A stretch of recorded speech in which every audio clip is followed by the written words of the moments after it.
I'm so afraid someone's gonna hear this.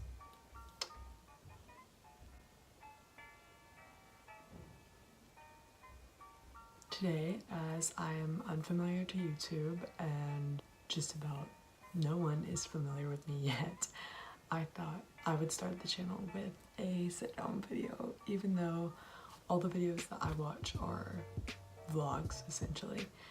I'm going to start with a video idea that people probably done before, and I'm sure if I searched it I would find a few, which are just tips of mine on having clear skin. Not because my skin is clear right now, because it's definitely not, even though I'm on spring break, and it should be because I'm not stressed, and I honestly eat healthier on break than I do during school. But yeah, I thought I'd tell you a few of the tips that I've come up with for keeping my skin clear, and just like knowledge that I've come into regarding clear skin and just like what it means if you get breakouts.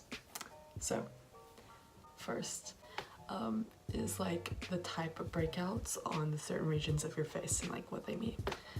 At least in terms of my skin, I find it really comforting to know that when I have breakouts on my forehead, like right now, it's usually because of stress, and it's not because like I'm not taking good enough care of my face, and it's not because like I'm a dirty person. It's because I'm stressed most often.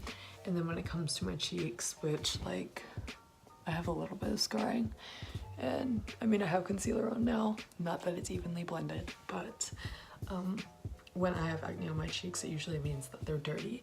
And like to me, this isn't like dirty. Like when I sleep on the side of my face, like in sleeping on my face, I'm like clogging my pores, you know? And just like not touching my face if I've been sitting like this in class a lot, that's a good teller usually that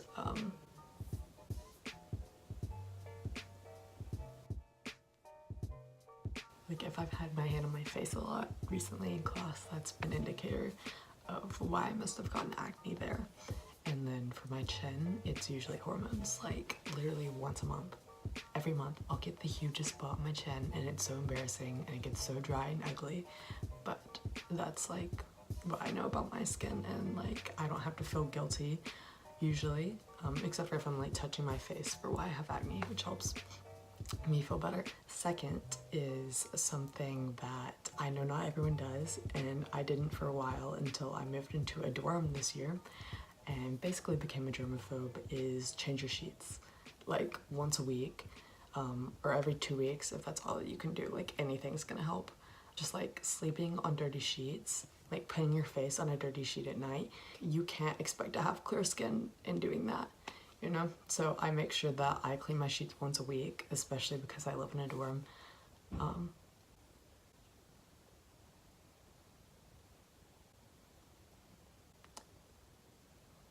Especially because I live in a dorm and I have my friends like just come and lay in my bed and stuff, which is completely fine. But I feel like because of those factors, and just because like I can't be the cleanest version of myself in a place where there's so many people live and I'm not exactly showering in like a very clean shower, I change my sheets once a week. Next, I would say is just, this is the third point, don't use so many products on your skin. Like, at least for my skin, I know that when I try and incorporate too many, not even just fancy products, just too much, like just too big of a number of products, that my skin reacts poorly. Like say I use one face wash one night and a different face wash the next. Like I know my skin isn't going to react well to inconsistency. Every night I use witch hazel, just like Thayer's witch hazel that you can get at Urban Outfitters and your local drugstore, grocery store, as well as the Glossier Pure Serum that I just recently got that I don't use every night. And I also find that product really interesting because it targets things that like I've always needed a skin product to target, but I've never found one that does, which are just like bad eating habits, obviously, and stress. And then I use Mario Badescu if I have a spot bad enough, but I noticed that, and I think a lot of us do this, that use Mario Badescu because I know everyone in my dorm does, that's a girl. It's like we put it on every spot we see. and that ends up making my spots at least almost worse sometimes, because like not all the spots actually need to be dried out. It's a drying lotion. That would be my third point. And my fourth, which is something I clearly need to do right now. You can see the shine in the light of my big forehead, but is to use oil blotting sheets. And this is something I actually discovered because of my mom. She introduced the Clean and Clear, or they might not be called oil blotting sheets exactly, but those sheets. And for the longest time I kind of resisted it. I was like, no, it's gonna remove my makeup. And like they do in a way kind of remove a little bit of makeup, but not enough to where I feel like I need to retouch my makeup. But it makes such a big difference. Around like 3 o'clock during the school week, around when I get out of school, my skin is so oily. It's almost embarrassing, but I've like fallen into this routine of using them, and I think that over time it's kind of made me just like generally less oily. And my fifth tip would be don't overwash. This is something I think I used to really do because when I first moved into the dorm, as I said, like I became slightly more germophobic because I became aware of just how dirty people can be. So I, at the beginning of this year, was showering twice a day, which for most people is a lot. Like I know guys can shower that much, but for girls we're not supposed to do it because of our hair. Like it strips a lot of the natural oils out of your hair to shower. A lot of girls don't even do it every day, or at least shower their hair every day. But I was showering twice a day, and then when I showered, I obviously would wash my makeup off. So I would take I used the Glossier Milky Jelly Cleanser because I added that second shower. I was using it morning shower and night shower. So I was washing my face 3 times a day.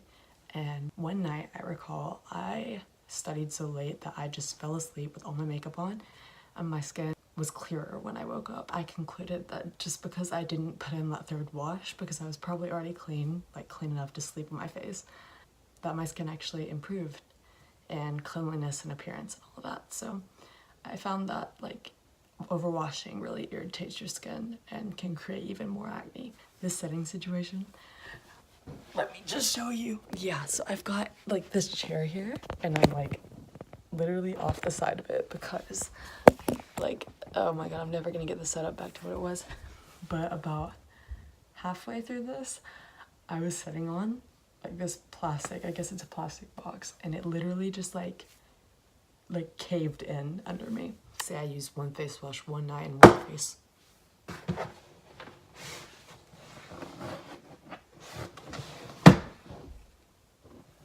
And then I didn't want to move the setup here because that would be inconsistent. So I'm really sitting halfway on the chair and holding myself up, just kind of knocking the breath out of me.